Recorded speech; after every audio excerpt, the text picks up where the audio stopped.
Chapter 4. Now there cried a certain woman of the wives of the sons of the prophets unto Elisha, saying, Thy servant my husband is dead, and thou knowest, that thy servant did fear the Lord, and the creditor is come to take unto him my 2 sons to be bondmen. And Elisha said unto her, What shall I do for thee? Tell me, what hast thou in the house? And she said, Thine handmaid hath not anything in the house, save a pot of oil. Then he said, Go, borrow thee vessels abroad of all thy neighbors, even empty vessels, borrow not a few. And when thou art come in, thou shalt shut the door upon thee, and upon thy sons, and shalt pour out into all those vessels, and thou shalt set aside that which is full. So she went from him, and shut the door upon her, and upon her sons, who brought the vessels to her, and she poured out. And it came to pass, when the vessels were full, that she said unto her son, Bring me yet a vessel. And he said unto her, There is not a vessel more. And the oil stayed. Then she came, and told the man of God. And he said, Go, sell the oil, and pay thy debt, and live thou, and thy children of the rest.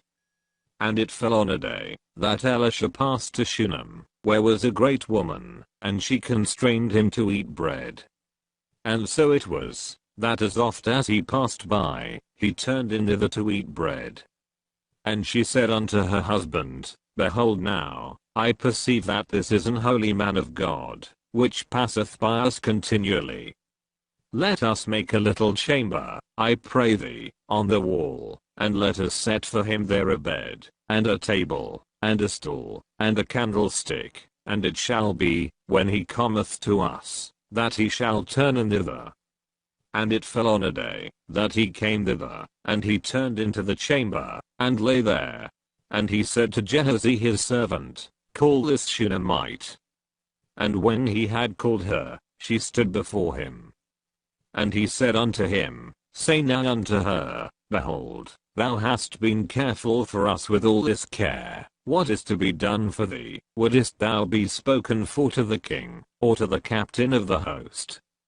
And she answered, I dwell among mine own people. And he said, What then is to be done for her? And Gehazi answered, Verily she hath no child, and her husband is old.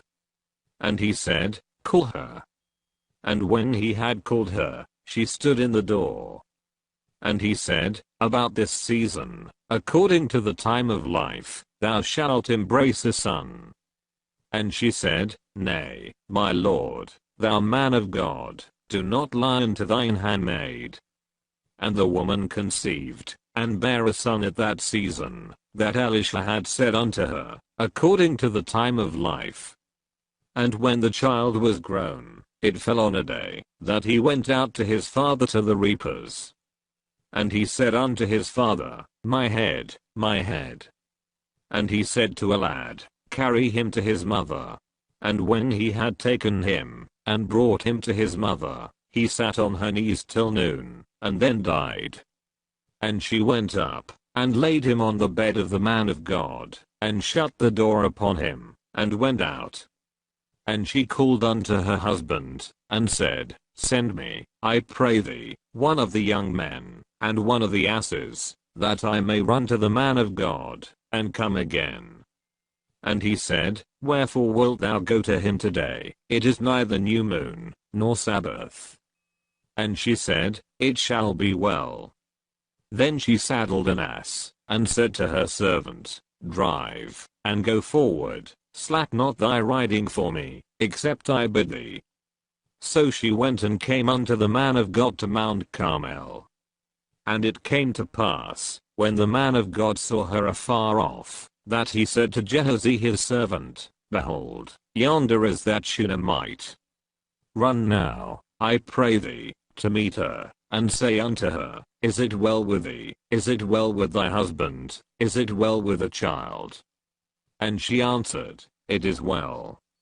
And when she came to the man of God to the hill, she caught him by the feet, but Gehazi came near to thrust her away. And the man of God said, Let her alone, for her soul is vexed within her, and the Lord hath hid it from me, and hath not told me. Then she said, Did I desire a son of my Lord? Did I not say, Do not deceive me? Then he said to Gehazi, Gird up thy loins, and take my staff in thine hand, and go thy way. If thou meet any man, salute him not, and if any salute thee, answer him not again, and lay my staff upon the face of the child. And the mother of the child said, As the Lord liveth, and as thy soul liveth, I will not leave thee. And he arose, and followed her. And Gehazi passed on before them, and laid the staff upon the face of the child, but there was neither voice, nor hearing. Wherefore he went again to meet him, and told him, saying, The child is not awaked. And when Elisha was come into the house, behold, the child was dead, and laid upon his bed. He went in therefore, and shut the door upon them twain, and prayed unto the Lord. And he went up, and lay upon the child, and put his mouth upon his mouth, and his eyes upon his eyes, and his hands upon his hands, and he stretched himself upon the child. And the flesh of the child waxed warm. Then he returned, and walked in the house to and fro, and went up, and stretched himself upon him, and the child sneezed 7 times, and the child opened his eyes. And he called Gehazi, and said, Call this Shunammite. So he called her. And when she was come in unto him, he said, Take up thy son. Then she went in, and fell at his feet, and bowed herself to the ground, and took up her son, and went out. And Elisha came again to Gilgal, and there was a dearth in the land, and the sons of the prophets were sitting before him. And he said unto his servant, Set on the great pot, and seethe pottage for the sons of the prophets. And one went out into the field to gather herbs, and found a wild vine, and gathered thereof wild gourds his lapful, and came and shred them into the pot of pottage, for they knew them not. So they poured out for the men to eat. And it came to pass, as they were eating of the pottage, that they cried out, and said, O thou man of God, there is death in the pot. And they could not eat thereof. But he said, Then bring meal. And he cast it into the pot, and he said, Pour out for the people, that they may eat. And there was no harm in the pot. And there came a man from Baal-Shalisha, and brought the man of God bread of the first fruits, 20 loaves of barley, and 4 ears of corn, and the husk thereof. And he said, Give unto the people, that they may eat. And his servitor said, What, should I set this before 100 men? He said again, Give the people, that they may eat, for thus saith the Lord, they shall eat, and shall leave thereof. So he set it before them, and they did eat, and left thereof, according to the word of the Lord.